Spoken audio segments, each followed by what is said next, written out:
1985 வருஷம் அப்படிங்கிறது கமல் ரஜினியினுடைய காலகட்டத்தினுடைய உச்சம் அப்படின்னு தான் சொல்லணும். இந்த காலகட்டத்தில் 1979ஆம் ஆண்டிலிருந்து கமல் ஒரு பக்கம் தனியாக வெற்றி படங்களை கொடுக்க, ரஜினிகாந்த் தனியாக இன்னொரு பக்கம் வெற்றி படங்களை கொடுக்க, சிவகுமார், சுதாகர், விஜயன், விஜயகுமார், ஜெய்கணேஷ்னு ஏகப்பட்ட நடிகர்கள் நடிச்சிட்டு இருந்த காலகட்டம் தான் அந்த 80கள் அப்படின்னு சொல்லணும். இந்த சமயத்தில் கமல் ரஜினி இருவரும் சேர்ந்து நடித்த படங்கள் அலாவுதீன் அற்புத விளக்கும், நினைத்தாலே இனிக்கும் முதலான படங்கள் வந்த அதே சமயத்தில் கமல் கல்யாணராமன், மங்களவாத்தியம் அப்படின்னும், ரஜினிகாந்த் ஆறில் இருந்து வருவதை தர்மயுத்தம் அப்படின்னும் நடித்தாங்க.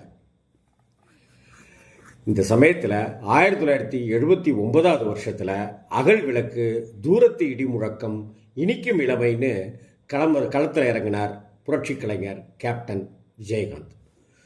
இந்த அகல் விளக்கு, தூரத்து இடி முழக்கம், இனிக்கும் இளமை இந்த படங்களெல்லாம் மிகப்பெரிய வெற்றி படம்னு சொல்ல முடியாட்டினாலும் கூட ஏதோ ஒரு வகையில் ரசிகர்களுடைய கவனத்தை ஈர்த்த படங்களாக இந்த படம் அமைஞ்சுது.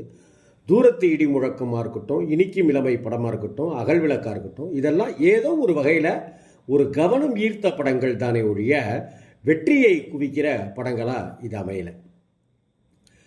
1981 வருஷம் எஸ்.ஏ. சந்திரசேகரன் சாருடைய இயக்கத்தில் சட்டம் ஒரு இருட்டறை அப்படிங்கிற படத்தில் விஜயகாந்த் சார் நடித்தார்.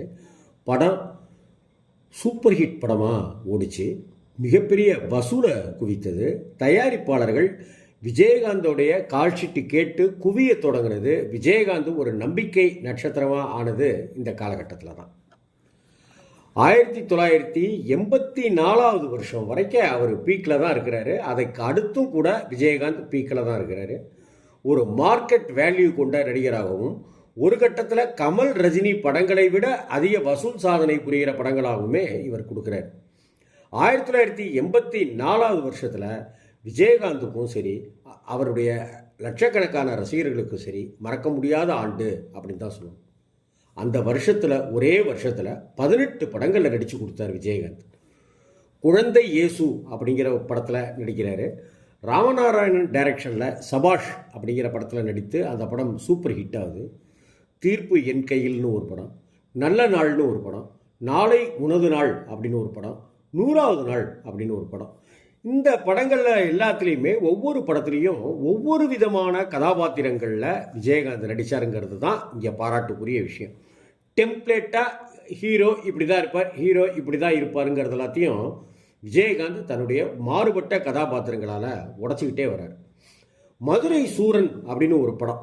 இந்த படம் சுமாரான படம் தானே ஒழிய கமர்ஷியலாக ஹிட்டான படம்.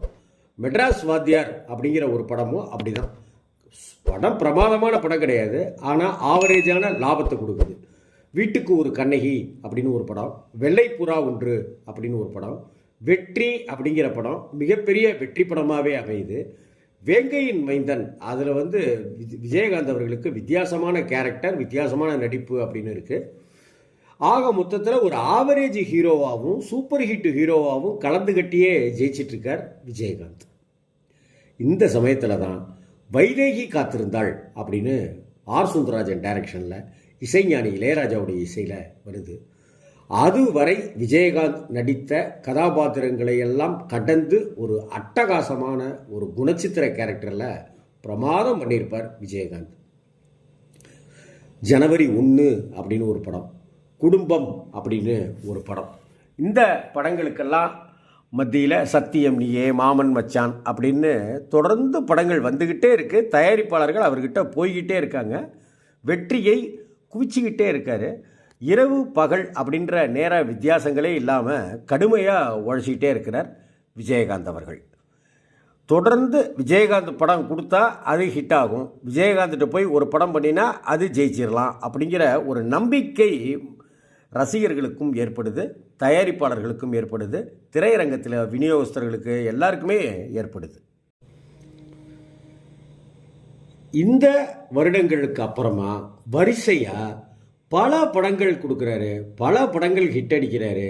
புரட்சி கலைஞர் அப்படின்னு பட்டம் கிடைக்கிது, கேப்டன் அப்படிங்கிற பட்டம் கிடைக்கிது, 100வது படம், அதற்கு முன்னாடி புலன் விசாரணைன்னு தொடர் வெற்றிகள் கொடுக்கறதும், விஜயகாந்தனுடைய ஒவ்வொரு படங்களுமே ஒவ்வொரு விதமான முறையில் பேசப்படுகிற படங்களாக இருக்கிறதும் நாம் பார்த்தது தான்.